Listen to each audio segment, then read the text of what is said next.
你好，我是阿素。在上一集里，我們用硬核的科學狠狠拆解了讓你心跳加速的吸引力秘密。我們知道了外表、物理距離還有相似性是如何像精密計算過一樣，讓你對某個人產生致命的心動。那麼今天，我們要迎來一個更殘酷，甚至讓你後背發涼的真相：你現在死心塌地愛着的那個坐在你對面的伴侶，真的是他真實的樣子嗎？你有沒有經歷過這種痛苦？剛在一起時，你覺得他情緒穩定、溫柔體貼，簡直就是你的命中注定。可過了半年、1年，你突然發現他自私、冷漠、不可理喻。你開始憤怒、委屈地質問：你變了，你以前根本不是這樣的。但今天，阿素要借用社會心理學神作《親密關係》第3章的核心研究，給你一個扎心的答案：他其實從一開始就是這副模樣，他根本沒有變。變了的是你大腦裡的濾鏡。歡迎來到《親密關係全書深度解說》第3章：第一印象與社會認知，我們如何看待彼此。這一集，阿素陪你一起親手摘掉愛情的濾鏡，看看我們究竟是怎麼一步步自欺欺人，把自己騙進一段感情裡的。我們先來聊聊第一印象。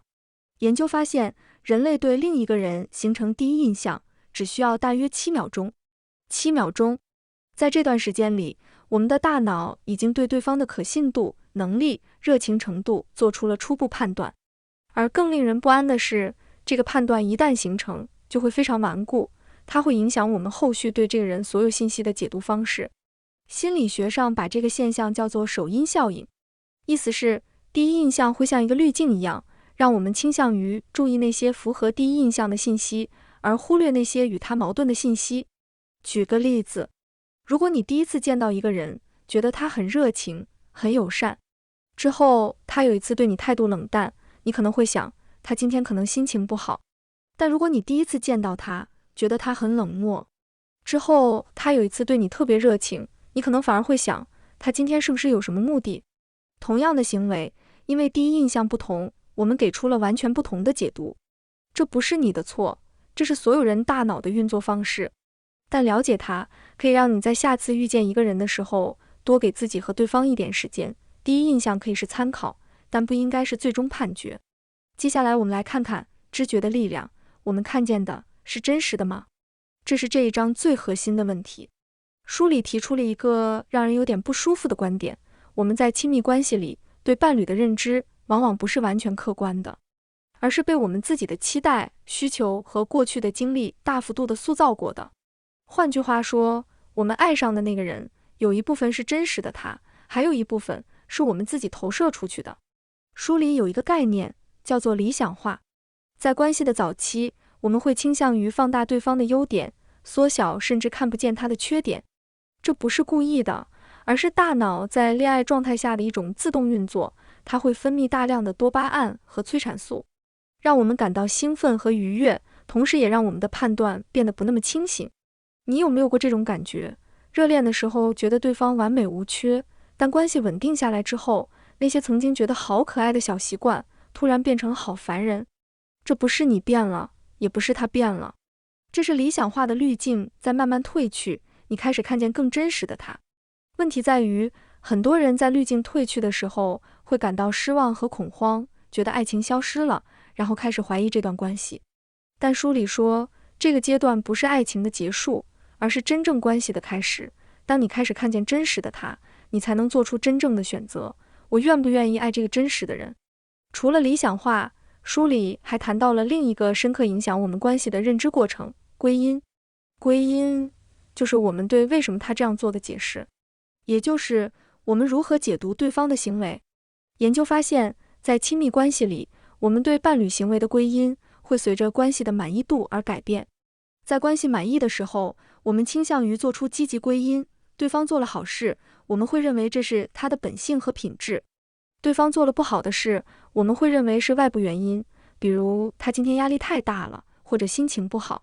但在關係不滿意的時候，我們傾向於做出消極歸因，對方做了好事，我們會認為是有特殊原因，或者覺得他只是偶爾這樣；對方做了不好的事，我們會認為這就是他的本性，他就是這種人。你有沒有過這種經歷？和伴侶關係好的時候，他忘記了一件事，你覺得沒什麼。但關係變差之後，他忘記了同樣的事，你卻覺得他根本不在乎我。這就是歸因在起作用。同樣的行為，因為我們的心理狀態不同，我們給出了完全不同的解釋。特別是很多遠離家鄉，在海外生活的夫妻或戀人，因為生活壓力大，身邊能依靠的人很少。一旦關係出現裂痕，我們太容易掉進消極歸因的陷阱裡了。他挽回一條信息，你就覺得他變了，他不在乎我了。在這個冷冰冰的異國他鄉，沒人愛我了。阿素想抱抱你，別怕，這不一定是真的，這只是你受傷的大腦在對你進行認知投毒。同樣的客觀行為，因為心態不同，解讀就完全相反。這不是說你的感受是假的，而是說，當我們在關係裡感到不滿，我們對伴侶的判斷會變得更加苛刻和片面。這種苛刻，如果不被覺察，會形成一個惡性循環，關係越差，歸因越消極，歸因越消極，關係越差。現在我們來聊一個有點敏感的話題，我們在關係裡有多少時候是在表演？書裡用了一個詞，叫做印象管理，意思是我們在與他人互動的過程中，會有意識或無意識地控制自己呈現出來的形象，以便給對方留下我們希望留下的印象。這不是說我們是虛偽的人，印象管理是所有人都會做的事，它是社會生活的一部分。問題在於，當印象管理過度，當我們在關係裡一直在呈現一個最好的自己，而不是真實的自己，這段關係就會建立在一個不穩固的基礎上。在關係的早期，幾乎每個人都會進行大量的印象管理。我們精心挑選約會的穿着，我們注意自己說話的方式，我們努力表現得有趣、有魅力、有品味。這是正常的，也是可以理解的。但隨着關係的深入，印象管理應該慢慢減少，取而代之的是真實的自我暴露，讓對方看見你真實的樣子，包括你的脆弱、你的恐懼、你的缺點。書裡說，真正的親密始於你願意讓對方看見那個你不那麼完美的自己，而對方選擇留下來。如果一段關係裡，你一直感到需要表演，一直感到不能放鬆地做自己，那不是愛情，那是一場永無止境的面試。最後，我們來聊一聊社交媒體時代的認知扭曲。在這個話題上，我們這一代人面臨一個前所未有的挑戰，社交媒體讓印象管理變得比任何時候都更容易，也更極端。我們在網上看到的別人，幾乎都是經過精心篩選的最好狀態，最好看的照片，最有趣的經歷，最幸福的時刻。我們在社交媒體上認識一個人，我們對他形成的印象是基於他精心構建的網絡形象，而不是真實的他。這帶來了兩個問題。第一，我們會對網絡上認識的人產生不切實際的期待。當真實接觸開始，落差會讓我們感到失望，但這種失望其實是我們自己的認知偏差造成的。第二，我們會用別人在社交媒體上呈現的完美生活來衡量自己的真實生活，然後覺得自己的關係不夠好，自己的伴侶不夠好。但我們忘了，我們看見的那些完美，只是別人願意讓我們看見的部分，而不是他們關係的全部真相。你有沒有過這種感覺？刷了一會兒朋友圈，突然對自己的關係感到不滿意了。這不是你的關係真的出了問題，這是社交媒體對你的認知造成了扭曲。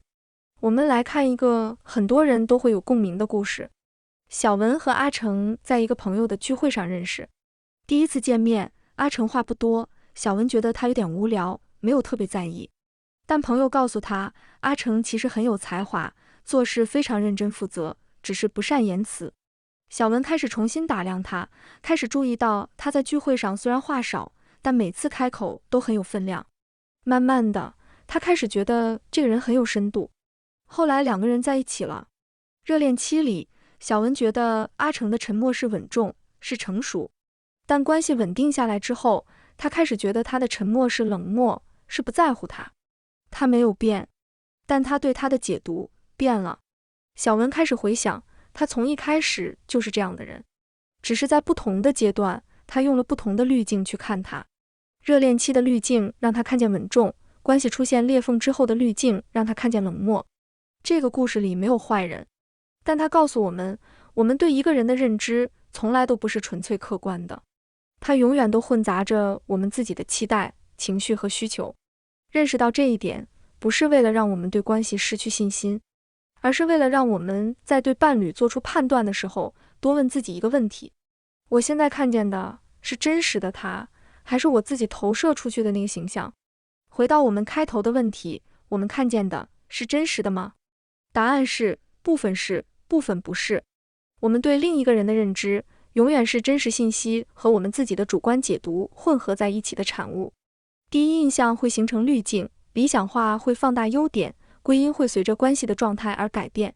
印象管理讓我們在關係裡呈現一個不完全真實的自己。這不是說我們無法真正了解一個人，而是說真正的了解需要時間，需要真實的接觸，需要我們願意放下那些先入為主的判斷，去看見真實的對方。書裡說，我們在親密關係裡犯的絕大多數錯誤，都不是因為不夠愛，而是因為我們從一開始愛上的就只是自己腦子裡的幻想，而不是那個真實站在我們面前的人。